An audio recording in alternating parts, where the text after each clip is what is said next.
Hello tout le monde, j'espère que vous allez bien. On se retrouve pour une vidéo essai bébé, donc oui, ça va intéresser plus les filles.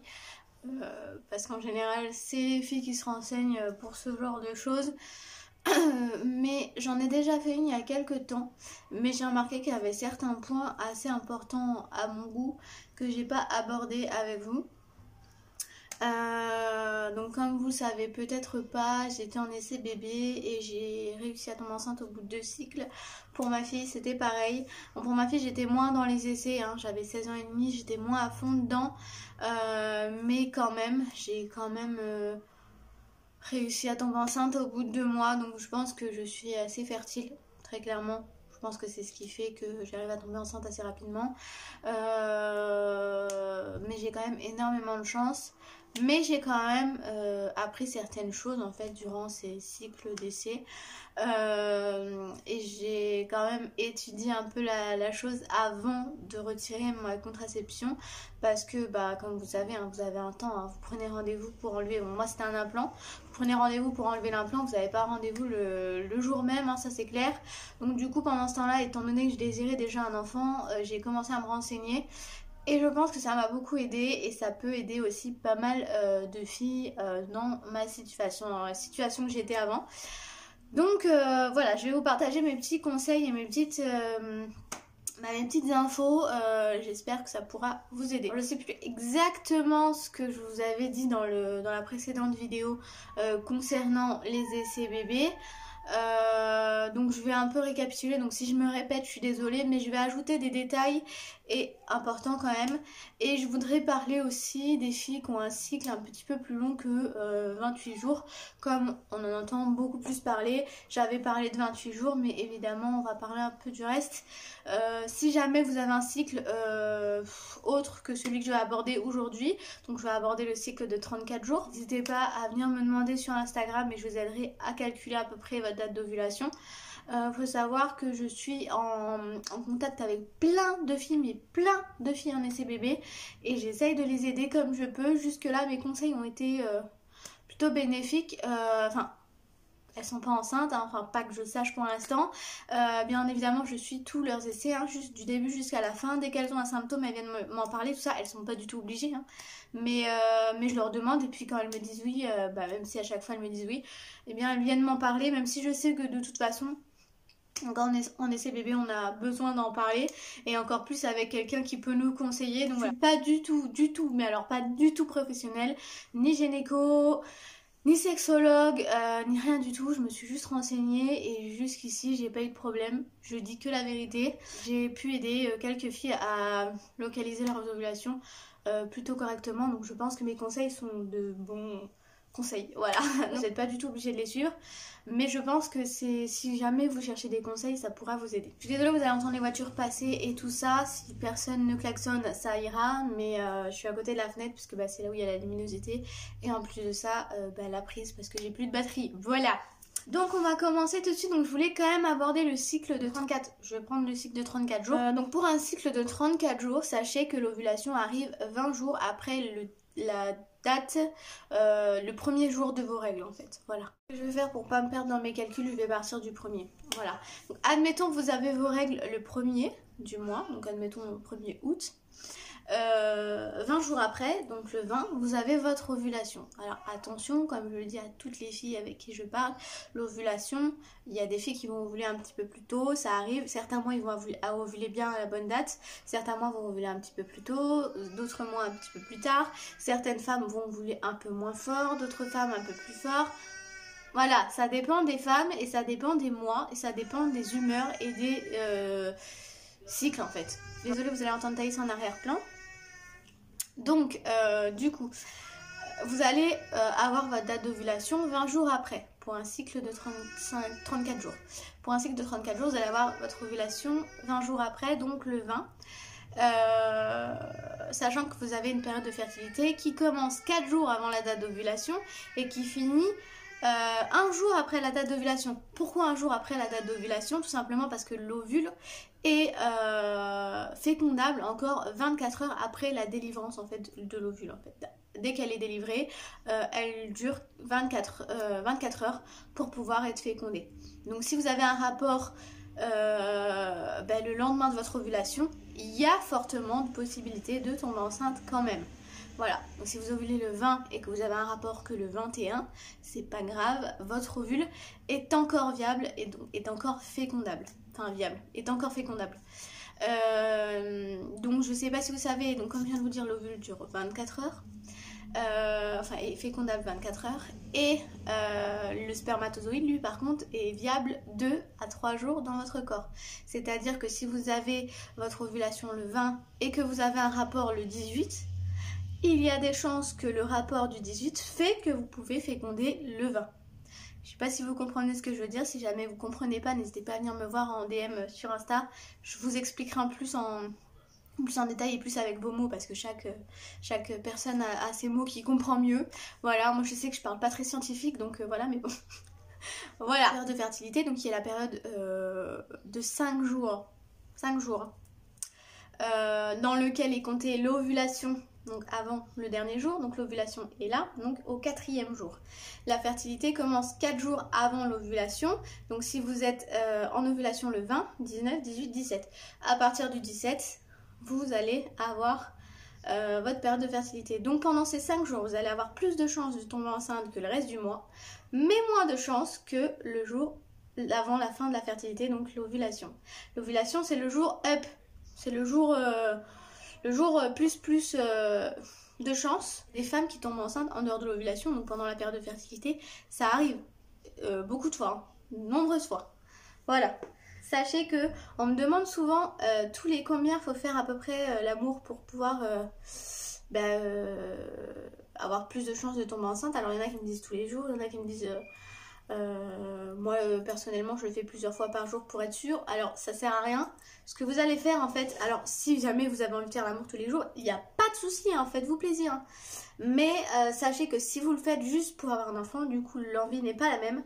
On peut se le dire quand même que quand on fait l'amour, quand on pense à tomber enceinte, on n'a pas autant envie de son conjoint que si on le faisait parce qu'on avait envie, voilà. Ce qui va faire que si vous le faites tous les jours, vous allez risquer d'abîmer votre flore vaginale. Je ne suis pas gynécologue, mais en général, il est plutôt déconseillé de le faire vraiment tous les jours. Si jamais vous voulez le faire tous les jours, faites-vous plaisir, hein, c'est pas le souci.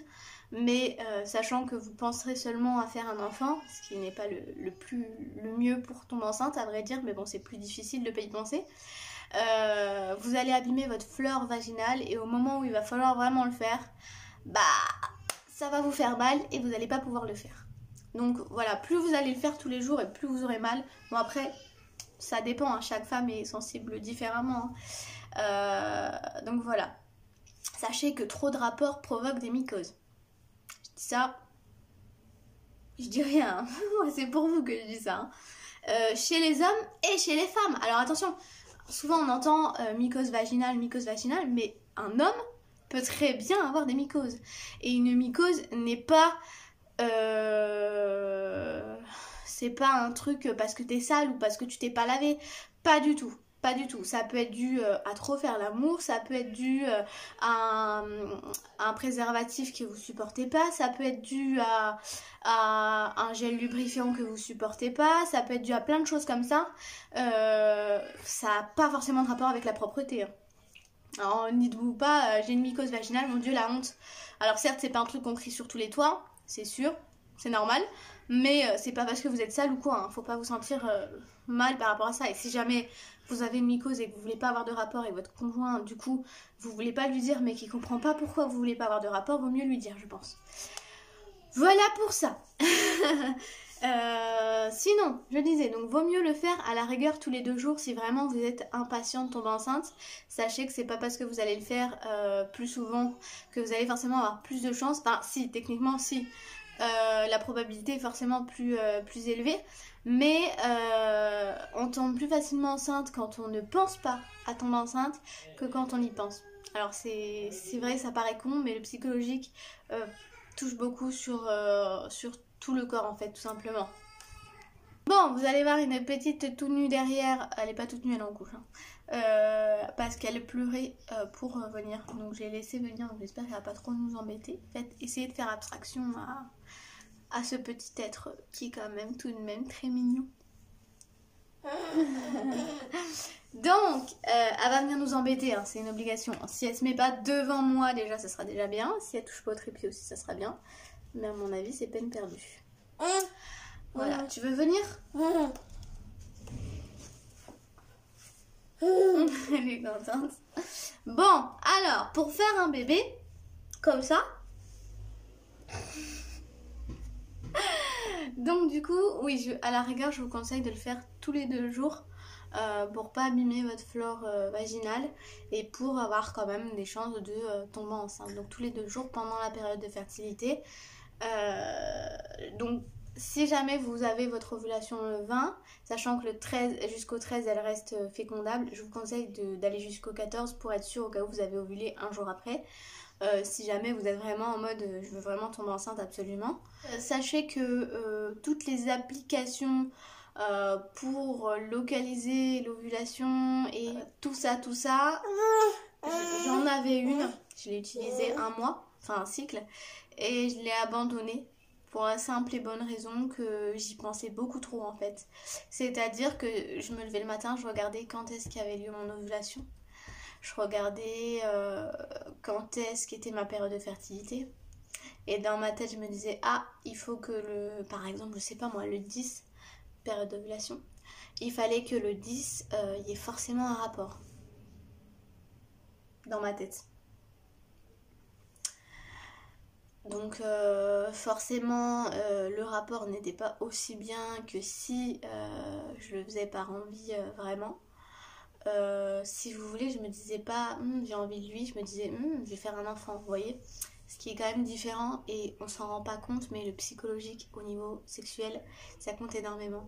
Ça peut vous éviter de trop penser au bébé, éviter ces applications là. Moi je sais que je l'ai abandonné le 2e cycle et boum grossesse, donc je sais pas si c'est un signe, mais quand même. Il y a des positions favorables à la fécondation, des positions sexuelles hein, bien évidemment. Donc vous pouvez chercher sur internet, il y en a plusieurs.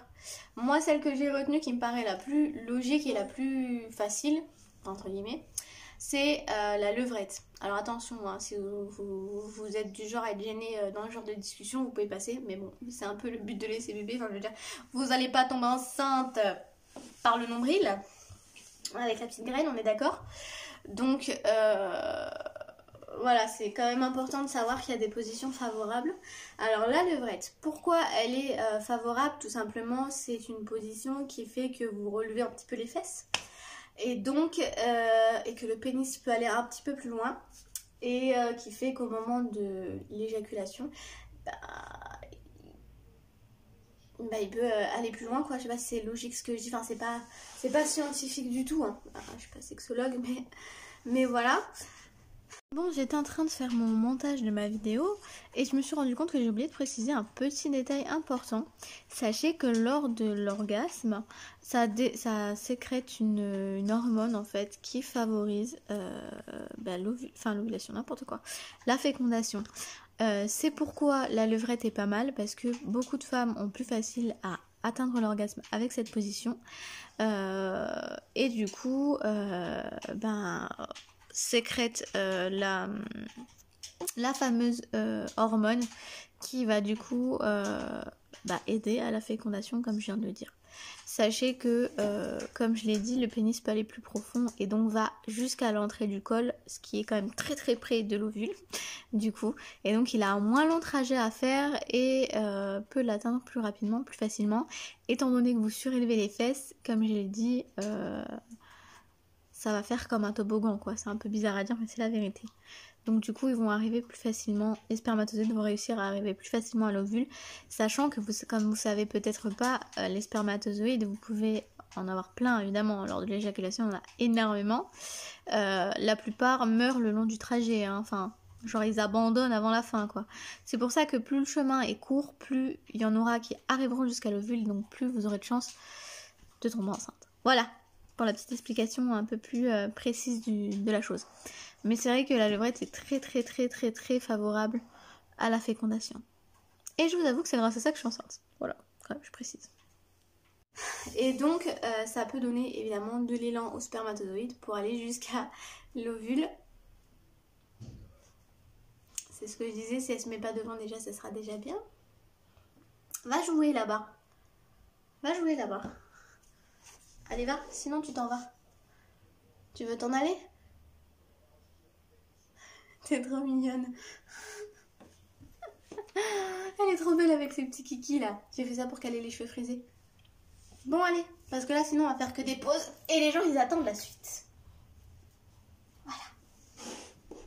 Je vous conseille que juste après le rapport, donc vous attendez quelques minutes, quelques secondes même. Oui, chut. Quelques secondes dans la même position, donc toujours en mode levrette. Le temps quand même que ça... C'est dégueulasse à dire mais que ça coule. Et un petit peu après, mais vraiment quelques secondes, hein, pas très longtemps, genre... Allez... 10-15 secondes, il y a des gens qui passent dans la rue. 10-15 secondes, ensuite vous vous mettez sur le dos. Vous mettez un coussin en dessous de vos fesses. Et vous restez comme ça une dizaine de minutes, 10-15 minutes selon le temps que vous avez. Avant de vous lever, de vous laver, tout ça. Pour pouvoir laisser vraiment... Taille, s'il te plaît. Pour pouvoir vraiment laisser le temps au spermatozoïde de rejoindre l'ovule. Et le fait de lever le bassin, ça va aider. En fait, ça va faire comme un toboggan, en fait, clairement. Pour les spermatozoïdes, pour aller jusqu'à l'ovule et féconder. Voilà pour ça. Concernant quand est-ce qu'il faut faire le test de grossesse, alors sachez que ça sert à rien de faire un test de grossesse là, le lendemain du rapport, quoi, enfin de l'ovulation. Ça sert vraiment à rien. Soit vous attendez un retard si vraiment vous arrivez à attendre. Vous attendez un retard de règle de 5 à 15 jours, entre 5 et 15 jours. Selon si vous arrivez à attendre plus longtemps. Je vous conseille, sinon si vous n'arrivez pas à attendre, d'attendre pour être large 11 jours après l'ovulation, donc 11 DPO. Si vraiment vous pouvez pas attendre, sachez qu'à 9 DPO j'ai eu un positif, donc c'est possible. Mais si vous avez un négatif, ne vous dites pas c'est mort, hein, faut en refaire un dans quelques jours après. Par contre, quand vous le faites avant la date des règles, donc environ à partir de 9 DPO quoi, je vous conseille de commencer vers 9 DPO. Je sais qu'on a des positifs avant parfois, mais je vous conseille de ne pas commencer trop tôt pour pas être déçu si vous avez un négatif et au final être enceinte. Je vous conseille du coup d'attendre à peu près 9 DPO, à partir de 9 DPO, si vous pouvez attendre un peu plus c'est mieux, et d'acheter du coup un test précoce pour être sûr. Une fois que vous avez un positif, ne vous réjouissez pas trop vite, faites une prise de sang, puisque malheureusement certaines personnes, certains tests sont positifs à cause d'une anomalie, donc notamment des kystes. Voilà, ils peuvent détecter les kystes et du coup ça peut vraiment vous faire espérer pour rien.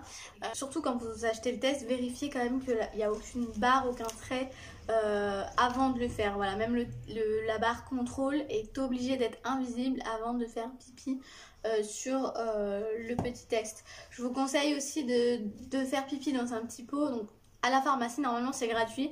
Vous avez les petits pots stériles pour les tests urinaires, pour voir si vous avez une infection urinaire et tout ça.